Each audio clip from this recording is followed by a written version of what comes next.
say, like, having portrayed Cassius Clay, Muhammad Ali, the voice is something that you really have to get down, right? Like the booming voice, the boisterous voice, right? You do. That's a lot of vocal work, you know, and I was stuck in Muhammad Ali's cadence for about a year after doing that production. Everything was in rhymes and that very sort of melodic way in which he spoke. You know, if you want to lose your money, be a fool and bet on Sonny. That sort of thing, right? And so, yeah. So you must have been fun to be around after you wrapped on that role. How would you explain it? Like, how would you explain Muhammad Ali's cadence, though? Because it is a lot of rhyming, but there's a lyrical beat to it almost. There is, yeah. You know, he's from Louisville, Kentucky. Yeah. And so, but, you know, his specific cadence is very unique to him. And because there's so much footage of him that exists in the world, I was able to just hone in, listen to it. They even have like Spotify playlists of just famous things that he would say, right, speeches and that sort of thing. So I'd keep going repeat, and I, you know, I let it play all day, just about every day while I was in prep for it. Yeah. Yeah. Anytime I'm on the subway, I'm just listening to Muhammad Ali, you know, rhyming and doing his poetry. When you're living in the skin of a man that is a legend, an icon, what's something that you take away from that? How did that influence your life after the fact? Did like a little bit of him get like seep into your bones? I think with most great roles that people get to play, I think a bit of it does stick with you. I think a lot of what you're able to portray on stage also has to come from some part within you that may already exist. Insofar as his life goes, I mean, there's a lot of extremely admirable qualities about Muhammad Ali that, and I can only hope to try to emulate. You know, him standing up for Vietnam, him standing up for black people in this country. I think, you know, now in hindsight, folks have accepted him in this sort of reverential position, whereas back in the day, you know, he was a pariah when he first came out. People hated him. You know, a large part of America hated Muhammad Ali. But only looking back and seeing where we were and where we should have been, I think folks are now at the place now where, you know, we revere him. Yeah. And for a lot of things, and rightfully so. But he was also a human being. That's one of those things that he himself, you know, if he was still around today, would probably tell you, like, he made his fair share of mistakes, but ultimately, you know, we try to do more good than bad, and hopefully the rest will, you know, history will write itself. What about finding the humanity? I mean, because then, of course, you have done these Shakespearean characters. You've been in Macbeth, you've been in King Lear. Those are the two that I'm thinking of right now. But you're finding the humanity in those Shakespearean characters. How do you kind of go about that? What has been your approach to those characters? Has it been a challenge to making them fresh, making them relevant, and finding that humanity, that modern humanity in those characters? I think Shakespeare is one of the greatest writers of the human condition, period, right? I think the toughest thing for folks is just the language, right? I oftentimes, and I found myself in great positions where, you know, we've done more modernized versions of these shows. And, you know, when you do it in modern day garb and people are seeing physical gestures that they recognize in, you know, our everyday existence, you'll understand that the words and the emotion and the passion is exactly the same today as it would have been back in Shakespeare's day. You know, if I were to tell you, hey, listen, this above all to thine own self be true, today that'd be the same thing as me saying, you know, you do you, right? You do you. And so we understand what that is. It's just getting that ear tuned to it. So Shakespeare, by far and away, I think any writer would tell you, probably the greatest writer of anything involving the human condition and the human spirit. And I'm going to throw the question starting over here in a second, but kind of transitioning into the superhero world, it is something that Zack Snyder's talked about as far as superheroes are sort of the modern Greek pantheon or sort of modern pantheon of gods, but there's also a lot of comparison to Shakespearean characters. Do you agree with that, or as someone that is classically trained but obviously has now done the superhero stuff, like, do you think that superheroes are Shakespearean in nature, these origin stories, these rise and falls, or do you think there is a clear separation?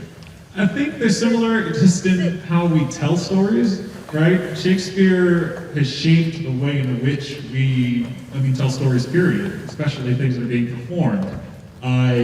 You look at any piece of modern film or TV, what have you, you can probably find a Shakespeare play that follows that has that same sort of trajectory.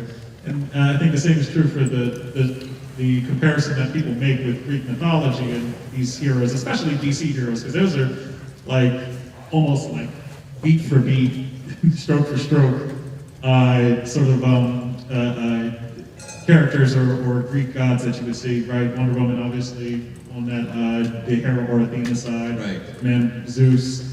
Batman, you compare him to Hades, Aquaman, Poseidon, Flash, Hermes, Cyborg, Hephaestus, and what have you. Yeah. You know, you can see those parallels very clearly drawn. And so that is what I find super exciting about this stuff, because there's so much history to dig into, not just with the characters themselves, but what they represent. Big Stone is definitely like a Shakespearean character. Oh, right? 1,000,000,000%, yeah. And I think this sort of Greek tragedy, the tragic nature of Victor Stone and the sort of finding his humanity again, right? Ultimately, and especially in Zack Snyder's Justice League, we see him go through this crazy transformation. I mean, he goes there and then back again. You know, he's essentially taken out of this world and has to regain his humanity. And hopefully by the time people are done watching the film, you get to see a little hint of that recovery process starting to take place, right? As he's, spoiler alert for those of you who have not seen the movie yet, you should have seen it already, but I think we're past. We're past that point. Yeah. 6 months is enough. Okay. I think for folks that watch the film, I think you get to see in a very clear way something that is very recognizable for the human condition, right? You've got a person who undergoes this tragic circumstance who could easily go to the dark side, if you would, but at the end of the day, he's able to, through the help of his friends and his circumstances, he's able to pull himself up out of that pit of despair and sort of reaffirm his place in the world. Yeah. Start that healing process. And yet you were doing it in green or gray pajamas, I guess. I was on the set for Justice League and I saw the scene, which was your entrance on the rooftop in Gotham City, Zach directing, J.K. Simmons as Gordon, and then you arrive, and it's a really cool scene, but you're doing it in the pajamas, you know? It was a cozy outfit, right? It was cozy, too cozy in certain places. You know what I mean? I had a good time with it just because it was comfortable. It allowed me the mobility to do what I wanted to do, right? I wasn't as confined as some of my co-stars. But it does leave a lot to the imagination while you're in the mix with it. It did take some getting used to, especially the eyepiece that we would have over top. But by the time we were done, it was like second nature, right? And so when we went back to shoot the little 2-minute thing for the additional photography for Zack Snyder's Justice League, putting the headset back on, it was a new headset, getting everything back on after years of not wearing it, it was like, oh yeah, this is a whole thing. Yeah. It was like instantly transported back to those times. Well, you look cozy anyhow in the pajamas, but let's throw it to an audience question. Let's start over here on the left. Hi. What character would you want to play in Justice League if you didn't play Cyborg, and why? What character in the Justice League movie specifically, or any character that's ever been in the Justice League? Any character. Any character, okay. I think the Flash would be cool. I see there's some Flash fans here. Yeah. I think he has a lot of fun, and also the way in which his powers work. I like Cyborg's powers because there really is no cap, there's no limit to it. I also like the Flash's powers because they're not fully understood just yet, and crazy stuff happens. Thank you. Cool, thank you. Hello, over here. Oh, what up, Ray? Also, hi, Aaron. How you doing? Hey, I'm good. My question, I was curious to know, any other characters in literature or theater that helped influence your portrayal of Cyborg? Well, I drew a lot of inspiration from Cyborg himself, but particularly the earlier rendition to Cyborg, like the original Teen Titans from Marv Wolfman and George Perez's 1980 run. That's right, from Marv Wolfman and George Perez. That is where I drew a lot of the inspiration for the emotional life of the character, and they had drawn it out so clearly, and I think so in such a deep way that all we had to do is not say copy paste, but you feel a lot of that same sort of emotionality behind the character. I know Chris Terrio, who wrote the film, was like he was reading everything. Anything that you can sort of work in, anything that could lead to the inspiration, he would definitely consult the comics first, because that's essentially like your Bible when you're looking at material like this. So it's cool to be able to pick and choose what you want to use for whatever renditions, and leave behind what doesn't. So, Thank you. Thank you. Howdy. Hey Rick, so I was gonna actually ask you a question about what it was like portraying Ali, but you answered it in the beginning, so thank you for that. Now, I'm gonna ask you a question I usually always ask fellow actors. Which one do you perform, which one do you prefer when it comes to performing, film or theater? That's a good question. I think they're different disciplines, and for me, I like to mix it up. So, whenever I'm doing a film, I don't ever want to watch films. I'm like, I want to watch theater. Whenever I'm doing theater, I'm like, I want to watch films. I want to, I don't want to watch theater. I want to watch films. The energy that you get from a live audience, right, not knowing what's going to happen in a room, in a space, is something that you really can't replicate. I don't think you'll ever get that in film, because it's such a it's a sort of safer process, right? That variable, there's no wild card outside of just how wacky it is to shoot a film in general. But with film, you do get the opportunity to make sure that you can get it as close to right, or as close to what it should be as possible. So they're sort of different beasts. I'm definitely chomping at the bit to do a play, and I think part of it is us not necessarily being able to be in the same physical space as much, just because of everything that's happening in the world right now. So, when it's safe to do so, I definitely would love to be back on stage. Awesome, thank you. Any show that you're in particular wanting to do? Actually don't know. I have no clue. I'm usually the guy that's like, when I read it and I know it, I'll see it.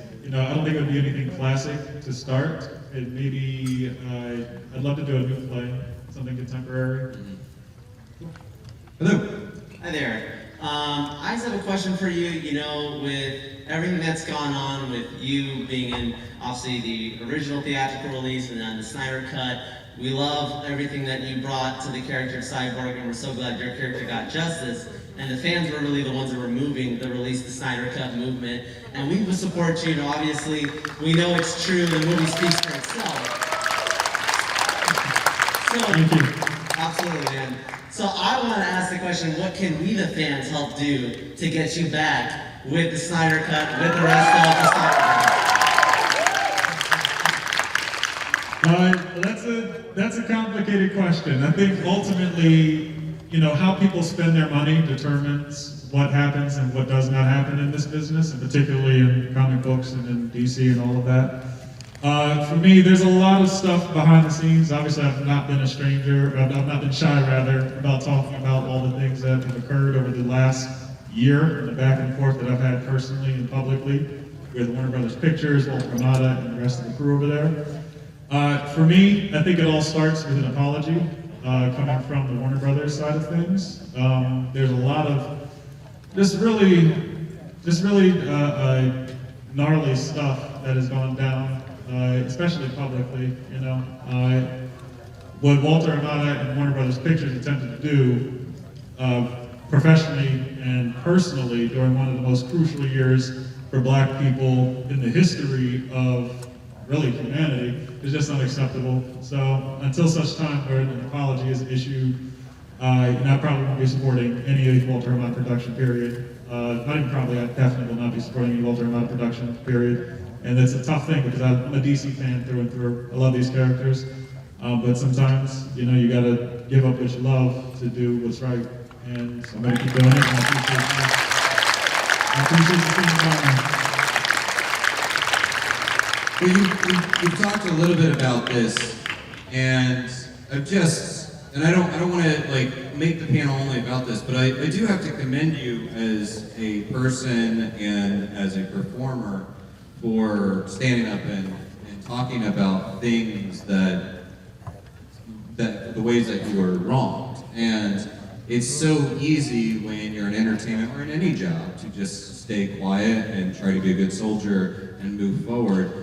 I guess my question is, what kind of like, what forged that tenacity and bravery to speak up, to talk about these things? Was it upbringing? Was it stage experience of playing people like Ali? Was it, what kind of forged that? I think it's a combination of things. And I do gotta say, you know, my experience is not the only one that has been involved in this whole process, you know. There are a lot of other folks, some who have spoken up, some who have yet to do so, may not ever, whose lives have been affected by this whole circumstance.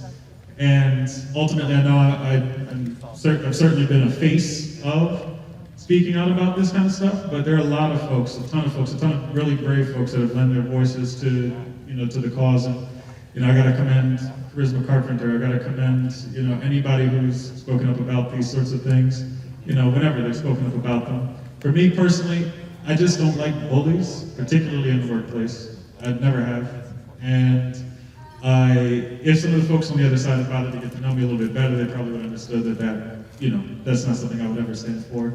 For me, it's not about, well, let me backtrack for just a second here. Had I known the things in 2016 that I found out in 2020 about the production process, this would have been, we would have got this resolved a long time ago. You know, ultimately it's finding out about the things and, you know, asking yourself, what are you going to do about it? You know, how do you plan on sleeping at night? And how are you going to prevent or attempt to prevent these things from happening to other people? You know, if you got the power to do it. So I think a lot of things. And I've got to thank my mom. I got to thank my grandma. My grandma's one of the most tenacious. She's probably one of the bravest people I've ever met. You know, she took on the whole United States government at one point. You know, it was like, I definitely get my fighting spirit from her. But I'm blessed. I've been blessed to have really great friends, really great family, a really great support system, and obviously the fans that have helped to lift the message and to really have my back on that. Because you're looking at a guy that doesn't have a PR person, you're looking at a guy who is just a dude using Twitter every now and then to try to get the truth out. And it's, you know, everybody out here who has helped to propel that message to make it completely unavoidable for folks. So, thank you. Thank you, guys. When all is said and done, would you still have an interest in playing Victor Stone again? Oh, absolutely. In a heartbeat. In a heartbeat. I think, for me, the circumstances would have to be right, finding the right story for the character, right? One of the big things in talking to Zack Snyder initially about, you know, joining up on the DC side of things was this idea that there was a greater plan in mind for where the character, where the universe would go. I'm not really interested personally in sort of just spinning the wheels and having it be a sort of sitcom situation, right? I'd like the character to be able to evolve in ways that we can recognize over the course of the films.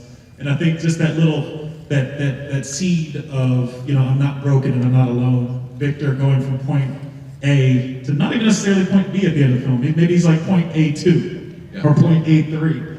You know, watching that character and being able to build a character over a series of films is something that really, really appeals to me. So I would do it in a heartbeat. Just get me a good story and, you know, let's get some of that other stuff resolved and we'll make it happen. All right. Lucas. So, before I ask my question, I just wanted to make a real quick statement about the that film that we're talking about right now. I confess that I'm more of a sci-fi fan, and I've always sort of been a fair weather Marvel fan. I haven't seen all the movies, but never been a comic person. That's okay, we're DC, so it's all good. My wife's, see, there you go. My wife is the comic nerd, but so coming into the movie, I'd never seen anything about Cyborg. I didn't know anything about the character at all. And I saw the Snyder version first. So, and then I went back, and frankly, not only were you wronged, but the fans were wrong because that entire relationship between the father and the son was the emotional center of that movie. And I couldn't imagine that it was removed, and when I saw it, it was mind-blowing. So thank you for having created it so that we could get that part. My question's about Shakespearean diction. Going back to the beginning, you scared me. You almost thought you were going to answer my question at the beginning. There's been a lot of research in the last 50 years or so about the way that Shakespearean English was spoken, and with what you've done with Ali, I wonder what if you comments on how you think about that when you're creating your version of the character. Like, does the speech really affect your emotional content and all that, and how you feel about that? Yeah, I think what the character says and how they say it, that's half the journey, that's half the battle. You know, and I love analyzing the script, right? And if you've got a great writer, like we had Chris Terrio and like Nick Pizzolatto, who were True Detective, our showrunner / writer for True Detective, there's nothing arbitrary on the page. Everything has a purpose, everything has a place. And when you dissect those things, you can really mine like the gems that exist within a script. Same thing with Shakespeare. I mean, Shakespeare, he's touted as being one of the most, he had it something like, it's either like 1,000 or 10,000 words or something like that to the English dictionary. Apparently, before Shakespeare used such words as bedroom, the word was never recorded, it was never written down, anything of that nature. The word assassination, they say he made up. Also, I believe the word alligator was the Shakespeare, yeah. So, a lot. The language is number one for me. It's just what I'm drawn to. And then finding the physicality for everything as well. You know, Ray, I make up a lot of words myself, but nobody ever adds them to a dictionary, so I feel like something to Shakespeare. Yeah, I think it was either 1,000 or 10,000. I can't remember the exact number. I want to say 1,000 words, but Still a lot. that's still Even on the low it's end. more than I've got. I'm trying to get organized for the dictionary. You know what I mean? Hi there. I was just wondering, what was your favorite role to play and why? A favorite role ever?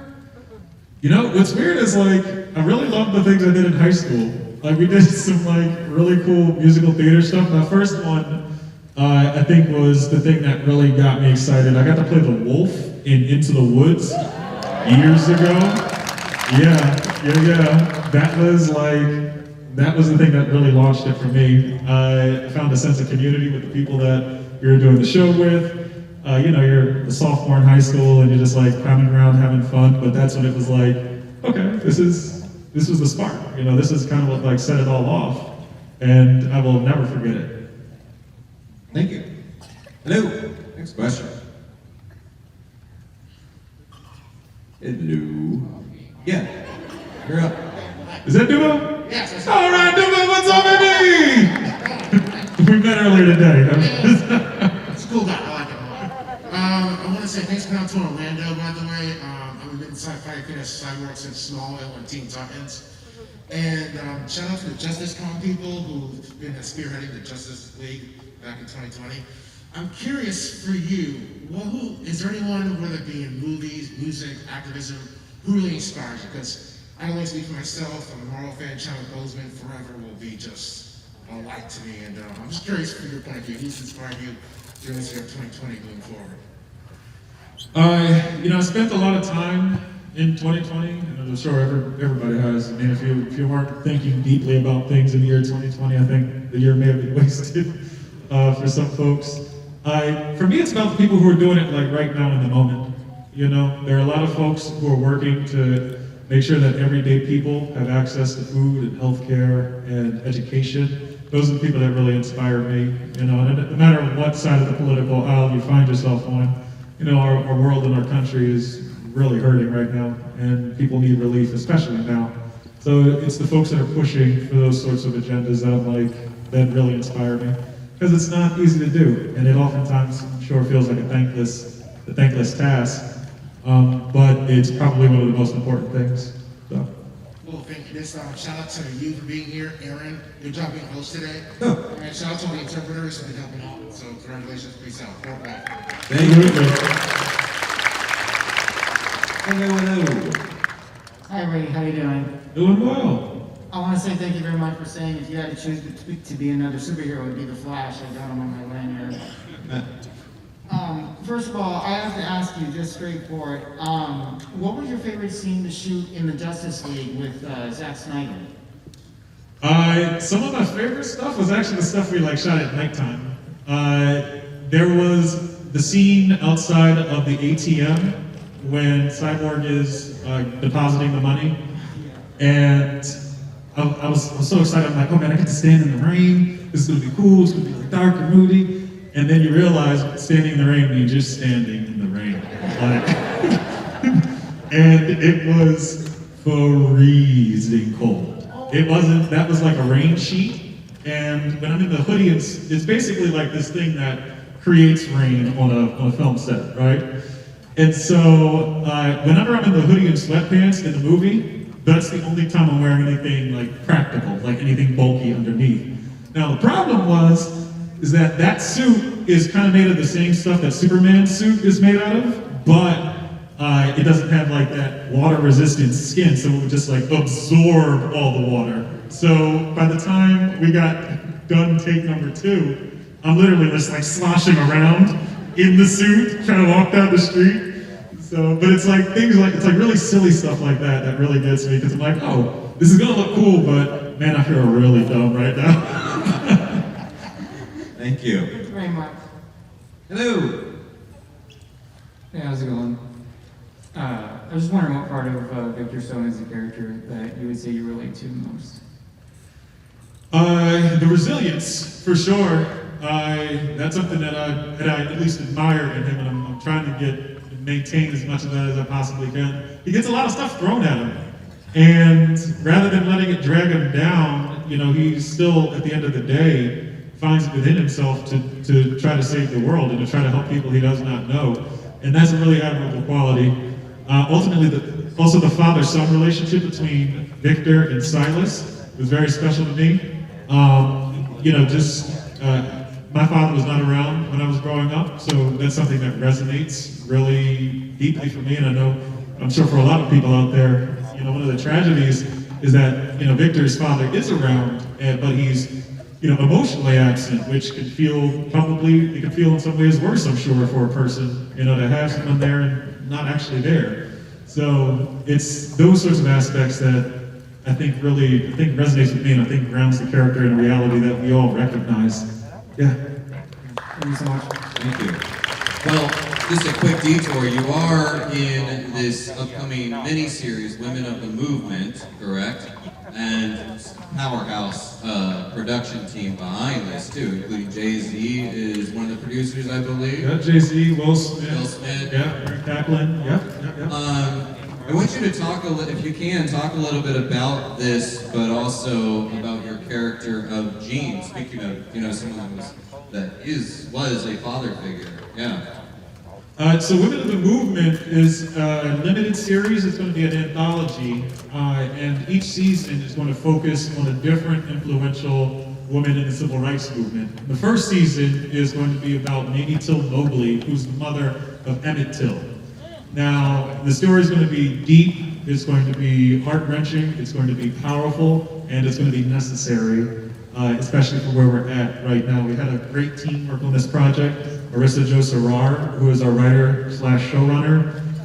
Gina Prince Bythewood, who did our pilot episode, and I believe is also executive producing on the series. And I play a character named Gene Mobley, who, if Emmett Till had lived, Gene Mobley would have ultimately been his stepfather. But when the story begins, he's the boyfriend of Mamie Till, who is with her through the tragedy that ensues, and acts as a support system in one of the most powerful instances of love that I could imagine, and that's being there with somebody through a tragic situation and really being a rock even when things get hard. That's kind of where the character lies. I don't want to give away too much because you should watch it. It's actually going to be coming out at the top of next year. It's going to be on ABC, and I think it's something that people are really going to really go nuts over. Yeah, it seems like a really strong project. Looking forward to it. Yeah. Looks like Judge Dredd. Hi. Hey, it's Judge Dredd. How you doing? Good. Hey, I got a question. What would you say is the most kind of bat crazy, surreal point in your career, like seeing yourself in a CGI'd up in the costume, like in an actual picture, or in front of fans? Like, what point where it's a real moment where you're just like, whoa, kind of shifted your whole mind? I mean, I'm in that moment, I think, every time I do a convention. I mean, I still can't believe that this is my life. You know what I mean? And I think it's because I literally, you will not find a bigger fan of these characters that is also in these movies besides myself. I can't imagine it.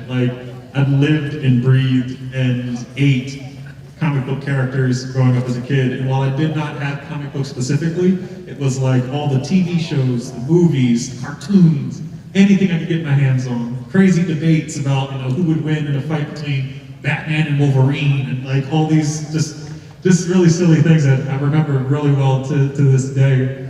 I think for me, seeing the toy for the first time, I was like, okay, this is special, this is unique, and I actually gave the first toy that I ever got to my buddy Chima, who was my stand-in for Justice League for the original production in 2016.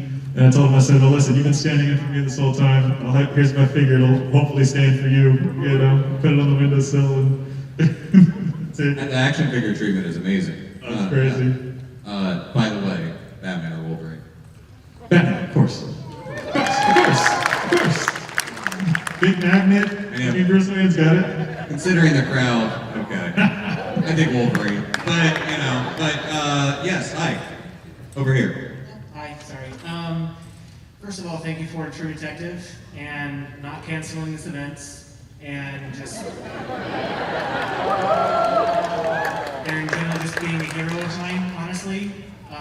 Because everything you've done, just putting your whole career out there, you've done so much that I can only aspire to be as honest and just being as good as you as a person. So just thank you for just being you. And thank you, appreciate that. my big question is, when it comes to theater, film, and television, is there a character when it comes to maybe fiction or real life, historically, that you would want to portray when it comes to those fields? Between TV, film, and theater, you said? Yes, sir. I'm not exactly sure right now. I might have to get back to you on that. For me, it's when I finish a project, I usually like to take some time away and think about what that process was and go, okay, well, what else exists out there? Because I don't necessarily want to play the same thing, if I can help it. Not to say that you're not going to find characters that have similarities, because that's unavoidable at a certain point. But I'm not sure. I want to take my time and really just see what's out there in the world first. Thanks. Now, my friend, you were just over there, right? Yeah. Okay. Can you do me a favor? Can we get through a couple other people, and if at the end we can swing back by to you? Okay. Cool. Thank you. Just hang in the back of that line, okay? So we can get through some other folks first. Hello. Good afternoon. My sister is a social studies professor, and she does guest lectures for minority superheroes. And she had a question she wanted me to ask, so she may quote you in a future lecture. But since you were a superhero fan growing up, how did it affect you, or were you aware so much of the lack of Afro-American superheroes, and how did it affect you or impress you in life? Well, for me, I think I grew up right in the sweet spot where Blade was just coming into the picture. Wesley Snipes' Blade was everything for me. And also with Spawn, I remember watching Michael Jai White in that growing up as well. So I felt, at least on the movie side, I felt like I was seen, I was there, right? Insofar as the animated series goes, I didn't really notice it that much on that side growing up. I feel like kids are maybe a lot less aware of race, or at least maybe in the 90s that was the case. I'm sure, it's very much a big part of the conversation now. But those were the characters that I looked up to. I hope that answers the question. Do you have any impressions, though, personally, about the lack or not? Well, I didn't really experience personally I didn't experience as much of a lack because I think I resonated with those characters so strongly. You know what I mean? Like, I had Blade posters all over my room. I was like, well, this one is enough for me because he was such an awesome character, if that makes any sense. Yeah. That and, you know, growing up now as an adult and seeing the lack of representation, and even seeing the lack of representation with respect to the two different versions of Justice League, the theatrical version and Zack Snyder's Justice League, which actually reinstated all of the people of color that were removed from the original, from the theatrical version. It's like that's a completely different subject. I can talk to you now as an adult about all those things very specifically, but as a kid, I don't think I would have registered it as much. Thank you. Yeah, Blade, Marvel movie before the MCU. So yeah, started it all off. Hi. Hi, two things. When am I going to get my invitation to join the Justice League? I've been waiting for a while.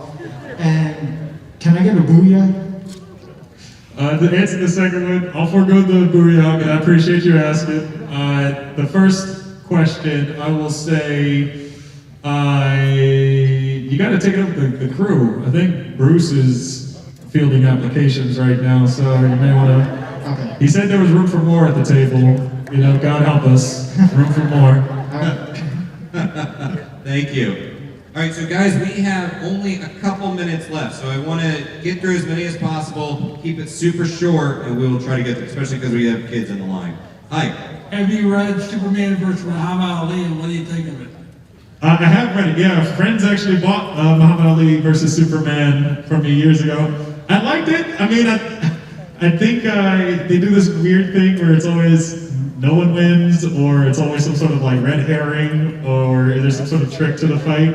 And I get why they do that, but you know, there's not really very many public figures who have fought Superman and quote unquote won the fight. So I thought it was awesome. Thank you. Thank you. Hi. Hi. Would you ever take on a role in the MCU? Oh yeah, I want to be like Blade's cousin. Butter knife.